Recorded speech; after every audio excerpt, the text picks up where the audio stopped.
ఏం అన్యాయం చేయాల పొలాలు ఉన్నాయి. గుంటూరు సిటీ నడిబొడ్లో పొలం ఉంది. ఆ ఫోన్ సరిగా పెట్టుకో అనిల్, ఫోన్ సరిగా పెట్టుకో. మొత్తం డాక్యుమెంట్స్ తీసుకెళ్లిపోయారండి. మొత్తం డాక్యుమెంట్స్ తీసుకెళ్లిపోయారు. అన్ని పరిస్థితులు మారిపోయినాయి. ఏంటి ఈ రోజు ఉన్న బ్యాంక్ బ్యాలెన్స్ తీసుకుంటానికి, బ్యాంక్ కార్డ్స్, ఏటీఎం కార్డ్స్ వాడుకుంటానికి కాదు అనిల్ జైల్లో, కాదు అనిల్ జైల్లోనే కొట్టారా నిన్ను? ఎందుకు కొట్టరండి?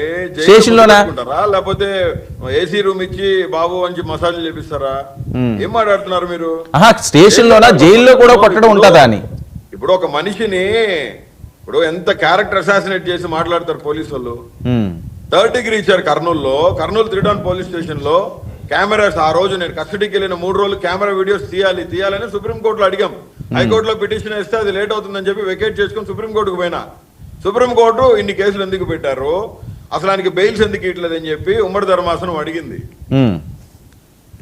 మాజీ chief justice, Tamil Nadu chief justice, మాజీ చీఫ్ జస్టిస్ నాగముత్తు గారు అప్పీల్ అయ్యారు నా కేసులో.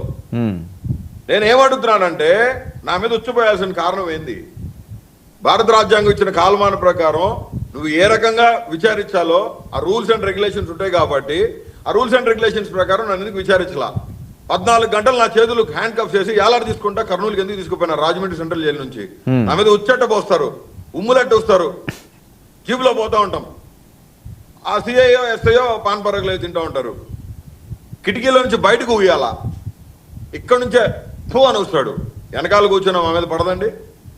పడింది. కావాలని ఒకసారి అంటే సరే 20 సార్లు 25 సార్లు చూశారు. వాళ్ళ పేర్లన్నీ నోట్ చేశామండి. జగన్మోహన్ రెడ్డి గారికి ఉత్తరం రాశాం.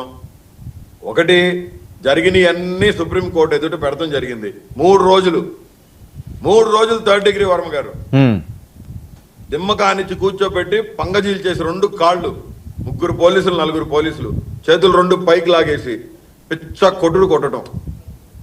అది కొట్టేటప్పుడు వీడియో తీయటం. లాస్ట్ రోజు మ్యాజిస్ట్రేట్ ముందు ప్రొడ్యూస్ చేసిన తర్వాత కూడా స్నానం చేయాలని చెప్తే వాళ్ళు పోలీస్ స్టేషన్ తీసుకెళ్లి స్నానం చేతి కానీ పదని చెప్పి మళ్ళీ తీసుకెళ్లి మళ్ళీ కొట్టారు. నేను నడవలేక సిఐ రూమ్ లో పడిపోయా. కెమెరాలో వీడియోస్ ఉన్నాయి. ఆ రోజు కెమెరాస్ వర్క్ అయినాయి.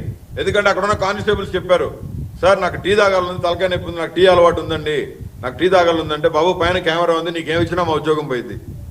డైరెక్ట్ గా డీజీపీ గారు, లోకేష్, పవన్ కళ్యాణ్ గారు మిమ్మల్ని మానిటర్ చేస్తున్నారు, నీకు దండం బాబు, మమ్మల్ని ఏమనొద్దు, నేను కూడా దళితున్నానయ్యా, నేనేం చేయలేను నీకు, సారీ బాబు నువ్వు వెళ్ళకుండా కూర్చో, మాతో మాట్లాడి కూడా మాట్లాడద్దు, నువ్వు మాట్లాడంటే మాతో ఉద్యోగాలు పోతాయి. అంటే నేను ఏం చేశాను? ఇదే పరిస్థితి పవన్ కళ్యాణ్ గారికి వస్తే పవన్ కళ్యాణ్ గారు ఎలా ఫీల్ అవుతారు? నేను ఒకటే చెప్తున్నానండి, దళిత సంఘాలు సపోర్ట్ చేసి ఖచ్చితంగా ముందుకు పోతాం. వైసీపీలో చాలా మంది ఇష్టపడే వాళ్ళు ఉన్నారు. ఒకళ్ళిద్దరు కారుమూరి వెంకటరెడ్డి లాంటి వాళ్ళు కావచ్చు, శేఖర్ రెడ్డి లాంటి వాళ్ళు కావచ్చు. శేఖర్ రెడ్డి అంటే సత్యం నాకు తెలియదు. కాదని ఒక్క విషయం, కొన్ని వీడియోలు వైరల్ అయినాయి, అది మీకు కూడా తెలుసు. మిమ్మల్ని ఒక స్టార్ హోటల్కి తీసుకెళ్లి భోజనాలు పెట్టించినవి పోలీస్ స్టేషన్లో, గుంటూరు పోలీస్ స్టేషన్లో అనుకుంటాను. ఆ బెడ్ అది సఫలీలు చేశారు. చాలా తప్పండి. ఈ విషయంలో పోలీసులు సస్పెండ్ అయ్యారు. ఆ పోలీసు